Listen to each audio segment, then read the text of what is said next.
합니다. 부모님 얼굴도 보고 싶고 친구들이나 지인들 얼굴도 겸사겸사 보고 싶기도 하고요.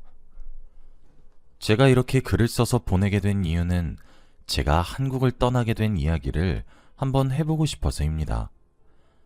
이제껏 그 누구에게도 속 시원하게 말을 하지 못했었거든요. 솔직히 한국을 떠나게 된 이유도 제가 너무 큰 상처를 받아서 도망치듯 회피했기 때문이기도 하고요. 지금부터 그 이야기를 시작하겠습니다. 제가 다른 나라로 나가 살아야겠다고 마음먹은 시기가 바로 추석 즈음이었습니다. 사실 제게는 추석이 명절의 의미도 있지만 꽁꽁 감춰둔 상처를 헤집는 날처럼 느껴지기도 해요. 추석이 다가오기만 하면 생각나는 여자가 한 명 있기 때문이죠. 그 여자는 여러분들이 예상하셨을지 모르겠지만 저와 결혼을 약속했었던 여자였어요. 사실상 결혼식을 올리긴 했으니 파혼보다는 이혼에 가깝긴 하네요. 서류상으로는 깨끗하지만 부부처럼 함께 지냈으니까요. 그 여자는 희정이라는 이름을 가진 예쁜 여자였습니다. 긴 생머리가 잘 어울렸고 하얀 피부를 가졌죠. 제 인생을 통틀어 가장 사랑했던 첫사랑이었습니다. 저희 두 사람은 만남도 운명적이었고 로맨틱했어요. 희정이는 저보다 2살 어린 여자였습니다. 그리고 가정 형편이 그리 좋지 않은 아이였어요. 항상 가난에 시달렸던 그런 아이였죠. 그런데 그런 뭔가 서글픈 현실에도 불구하고 항상 맑은 웃음을 가지고 있었던 그런 여자였습니다. 하루를 활기차게 시작했고 항상 웃는 얼굴로 하루를 보내곤 했죠. 누구에게나 먼저 인사를 하고 모나지 않은 그런 밝은 사람이었습니다. 그런 희정이의 근처에는 당연히 사람들이 많이 붐빌 수밖에 없었어요. 항상 좋은 기운이 나오는 듯한 느낌이었거든요. 그런 희정이와 남녀관계로 발전할 수 있었던 것은 정말 행운이라고 생각했어요. 저랑 희정이는 과는 서로 달랐지만 같은 학교였습니다. 저는 군대를 갔다 전역해서 복학을 한 상태였고 희정이는 재수를 해서 저희 학교에 전액 장학금으로 입학한 아이였어요. 정말 우연처럼 월요일, 화요일, 수요일 3일 연속으로 저희는 같은 교양 강의를 수강하게 되었습니다. 그러다 정말 드라마처럼 목요일에도 같은 강의실에서 마주치게 되었어요. 저희는 또 얼굴을 봤다는 사실에 누가 먼저랄 것도 없이 웃음을 터뜨렸고 그걸 계기로 친해졌죠. 희정이는 제가 생각했던 것보다 훨씬 더 털털했어요. 꼭 생긴 것만 보면 차갑고 도도한 얼음공주 같은 아이였는데 친해지고 보면 그렇게 시원시원할 수가 없더라고요. 매력이 철철 넘치다 못해 흐르는 희정이에게 제가 좋아하는 마음을 품은 건 어찌 보면 자연스러운 일이었죠. 터질 것 같은 제 마음을 주체하지 못해서 떠밀리듯 건넨 제 고백을 희정이는 웃으면서 받아주었고 우린 그렇게 연인이 되었습니다. 연인이 되었지만 희정이는 여전히 바빴어요. 틈내서 공부도 해야 했고 아르바이트도 해야 했고 저도 만나야 했죠. 그런데도 긍정적인 마음을 잃지 않고 꿋꿋하게 앞으로 전진하는 모습에 정말 많이 배웠어요. 실제로 만나보니 희정이는 제가 생각했던 것보다 더 멋진 사람이었거든요. 그렇게 저희 두 사람은 8년이란 세월을 만났습니다. 희정이를 만나면 만날수록 저는 너무 사랑하게 되었고 결혼까지 생각하게 되었죠. 저는 희정이를 제 인생에서 첫 여자이자 마지막 여자로 만들어야겠다고 생각했습니다. 하지만 저는 부모님 두 분 다 돈을 많이 버셔서 여유로운 가정 형편이었고 희정이는 그런 저와 정반대였어요. 그리고 이 부분을 특히 희정이가 참 많이 버거워했습니다. 저보다 본인의 조건이 더 못났다고 생각했던 것 같아요. 하지만 사랑하면 도와주고 싶은 것이 당연하잖아요. 저는 개의치 않다고 말해주었고 제가 계속 함께 있으면서 돕고 싶다고 했어요. 제가 가진 것을 전부 나눠서라도 희정이와 함께 미래를 꾸려나가고 싶더라고요. 그렇게 전 진심을 다해 프로포즈를 했고 희정이는 감동의 눈물을 흘리며 받아주었습니다. 희정이네 집에서는 조금 과장해서 저를 정말 쌍수 들고 반겨주셨죠. 그런데 저희 부모님이 희정이를 반대하고 나섰어요. 처음에 제게 이야기를 들었을 때는 부모님 두 분 다 희정이가 씩씩하다고, 요즘 보기 드문 사람이라며 돈은 있다가도 없고 없다가도 있는 것이니까 결혼을 진행하라고 말씀하셨는데, 막상 희정이 얼굴을 직접 보고는 조금 생각을 해보자고 하시더라고요. 저는 영문을 알 수가 없었는데 부모님께서는 조금 쎄하다는 말만 하실 뿐이었죠. 희정이는 그런 저희 부모님의 모습에 커다란 상처를 받았고 저를 포기하겠다며 제게 헤어지자고 이야기를 했어요. 저는 그런 희정이를 붙잡았고 매달렸으며 결혼하자고 설득했습니다. 그리고 제멋대로 식을 진행하기까지 했습니다. 결국 한치의 양보도 하지 않는 제 모습에 저희 부모님은 두 손 두 발을 닫으셨고 허락해 주셨죠.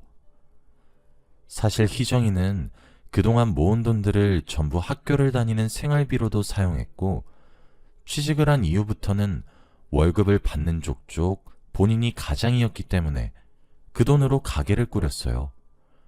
그래서 결혼 자금으로 모은 돈이 사실 없다고 봐도 무방했죠.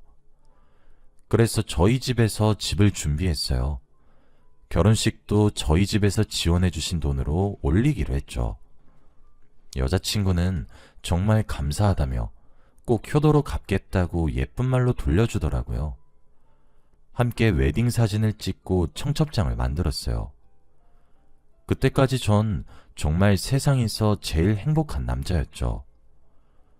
결혼식을 2달 앞둔 어느 날이었습니다. 그날은 여자친구가 결혼을 하기로 해서 친구들에게 크게 한턱 쏜다고 했던 날이었어요. 평소에도 워낙 자기 관리에 철저했던 사람이라 의심 없이 알겠다고 하고 잠들어 있었죠. 그런데 새벽 2시 정도가 되었을까? 전화벨이 울리더군요. 여보세요? 오빠, 나 가연인데 희정이가 야, 너 오빠한테 전화했어? 미쳤냐? 당장 끊어. 제대로 발음도 하지 못할 정도로 이야기하는데 전화기 넘어서도 술 냄새가 나더라고요. 그리고 다급하게 전화를 끊게 만드는 주변의 왁자지껄한 목소리가 왠지 불안했어요. 무엇보다 희정이에 대한 이야기를 다른 사람들이 못하게 막는다는 사실이 뭐랄까 불안해졌죠. 가연이는 희정이와 친한 친구였거든요.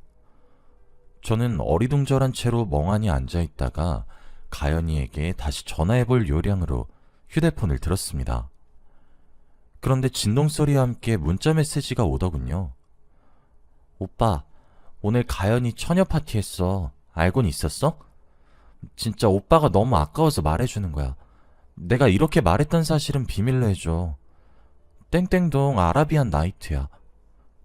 저는 가연이의 문자를 보자마자 바로 차에 시동을 걸고 집을 나섰습니다.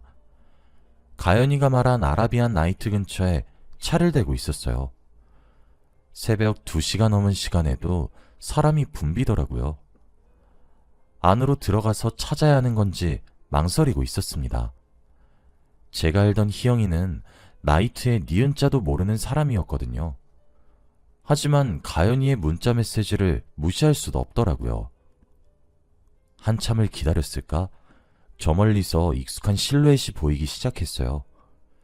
술에 취해 방방 뛰며 자신의 몸도 제대로 가누지 못하는 여자가 하나 보였는데 그게 바로 희영이었죠. 그리고 희영이는 혼자가 아니었습니다. 그 옆에는 낯선 남자도 하나 보였어요.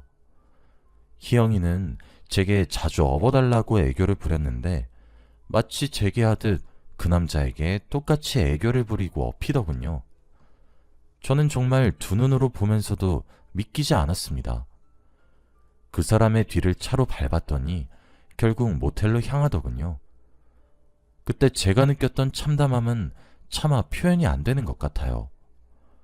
저는 제가 연인의 바람 현장을 발견하면 득달같이 달려들어 따지고 들 줄 알았는데 실제로 그런 상황에 놓이니까 정말 아무런 행동도 취할 수가 없더라고요.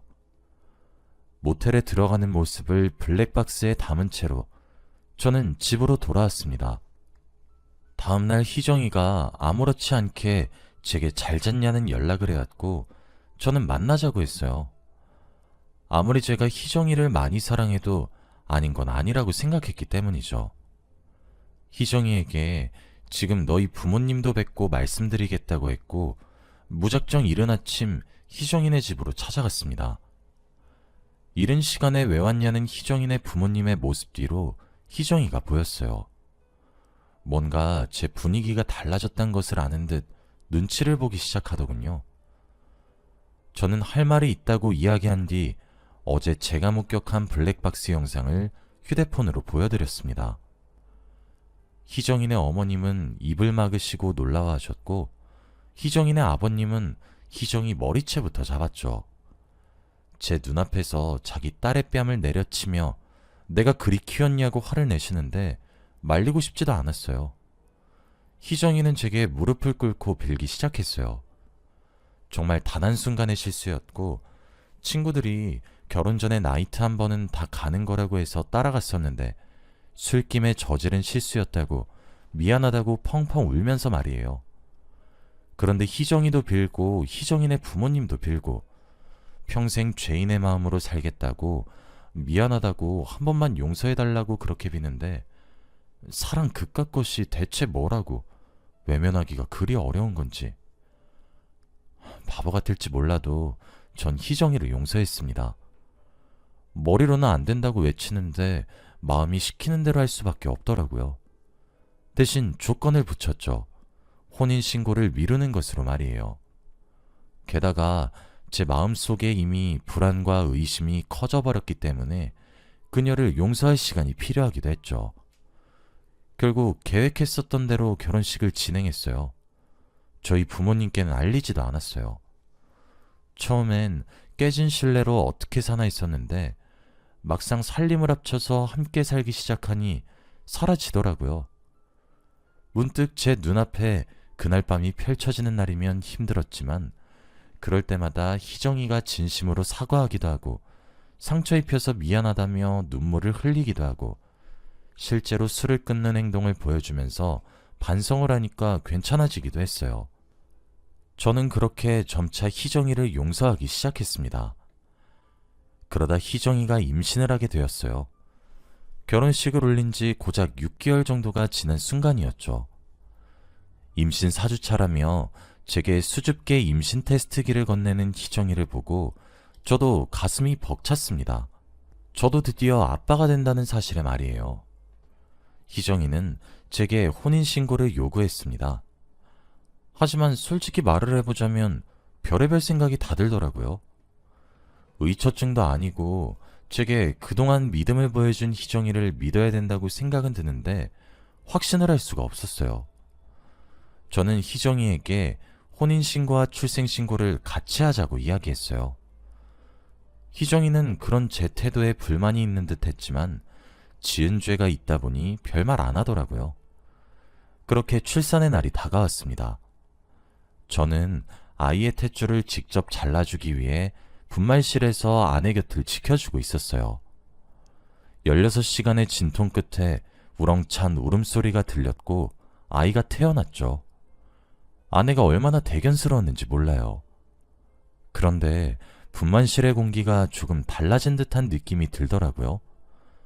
저는 아내에게 수고했다고 고생했다고 토닥이던 도중 제가 그 이상한 분위기를 눈치챌 정도였어요.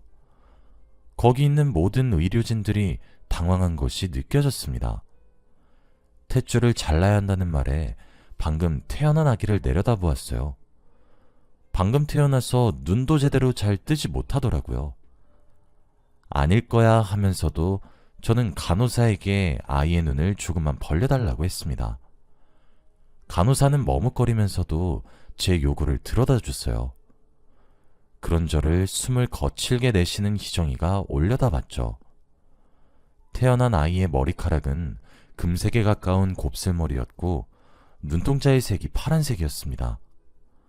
이거 하나만은 알겠더군요. 그 아이의 친아버지가 제가 아니란 사실을 말이에요.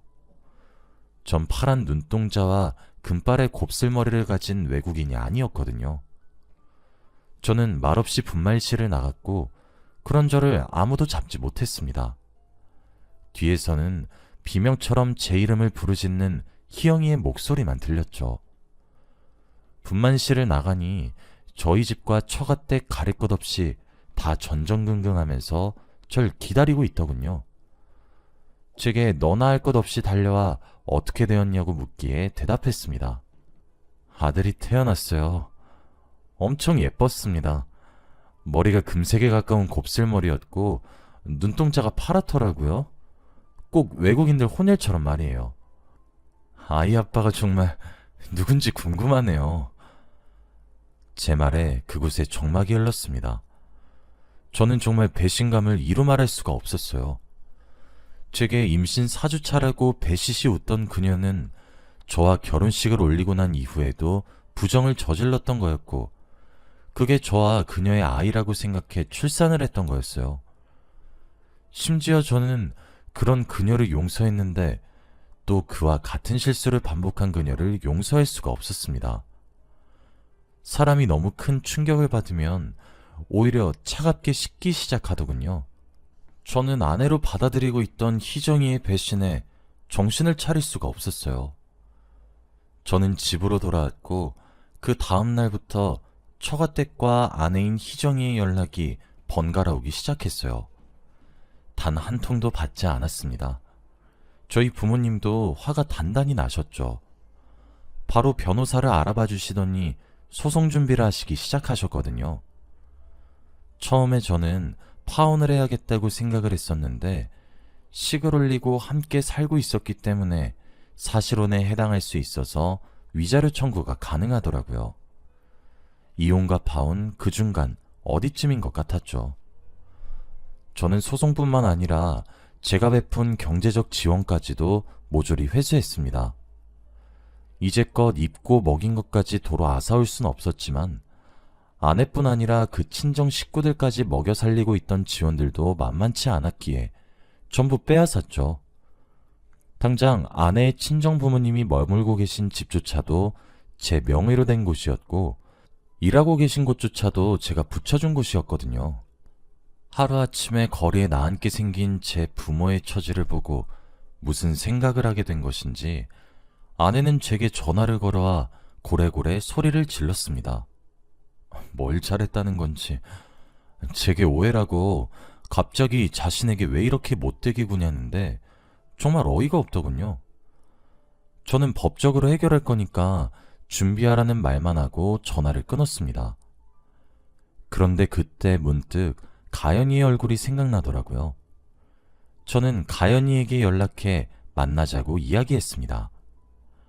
가연이는 제 한마디에 뭔가 생각하는 듯하다 흔쾌히 나오더군요. 가연이를 만나 그때 제게 처녀 파티를 알려준 것은 취기였는지 아님 제정신이었는지 물어봤어요.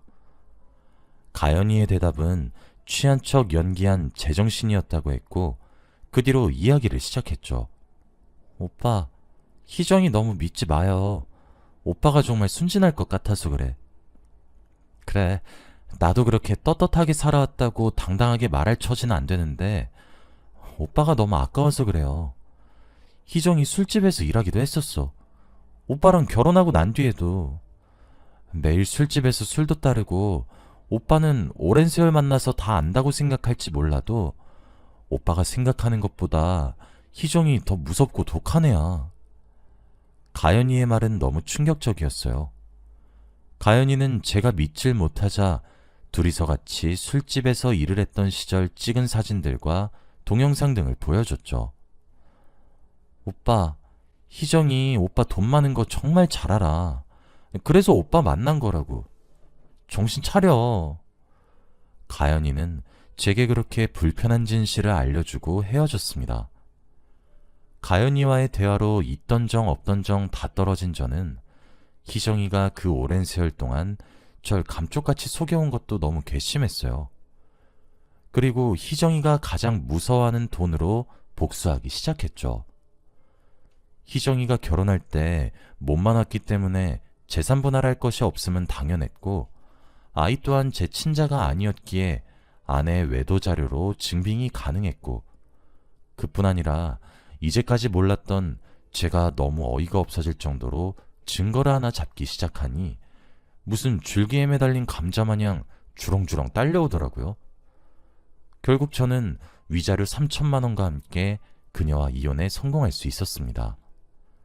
사실혼이어도 부부와 책임지는 문제는 같아서 그런지 이혼소송같이 이루어졌어요. 그뿐 아니라 희정이는 집도 절도 가진 것 모두 다 잃었으니 어쩔 도리가 없었을 거예요. 희정이는 뒤늦게 제 마음이 옛날과 달리 확고하다는 사실을 알고 저를 애타게 붙잡았지만 정말 징글징글하고 지긋지긋해서 희정이에게 저도 더 이상 휘둘리지 않게 되더라고요. 저는 그 일로 정말 커다란 마음의 상처를 받게 되었습니다. 20대 제 청춘 다 바쳐서 사랑했던 사람에게 너무 큰 배신을 당해서인지 알 수 없으나 더 이상 한국에 남아있고 싶다는 생각이 들지도 않더라고요. 또 제가 그녀를 버릴 수 있을 거라 생각하지도 못했던 것인지 무슨 자신감인지 몰라도 저와 법적 분쟁 이후 저희 부모님 댁에 찾아와 아이를 입양 보내겠으니 한 번만 더 기회를 달라고 하도 울고보채기도 하더라고요.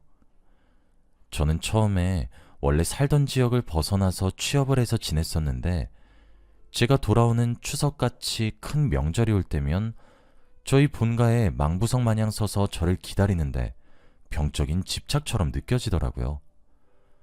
결국 저는 도망치듯 유학길에 오르게 된 거였습니다. 그리고 지금 일본에서 정착해서 살고 있는 것이기도 하고요. 저는 그 이후로 트라우마가 생긴 것인지 옛날처럼 연애하는 것이 쉽게 느껴지지 않고 어렵게 느껴집니다. 하지만 시간이 약이라고 저도 언젠가 이 불행을 딛고 일어서는 사람이 될 거라고 믿습니다. 여기까지가 제 이야기였습니다. 긴 이야기 들어주셔서 감사합니다.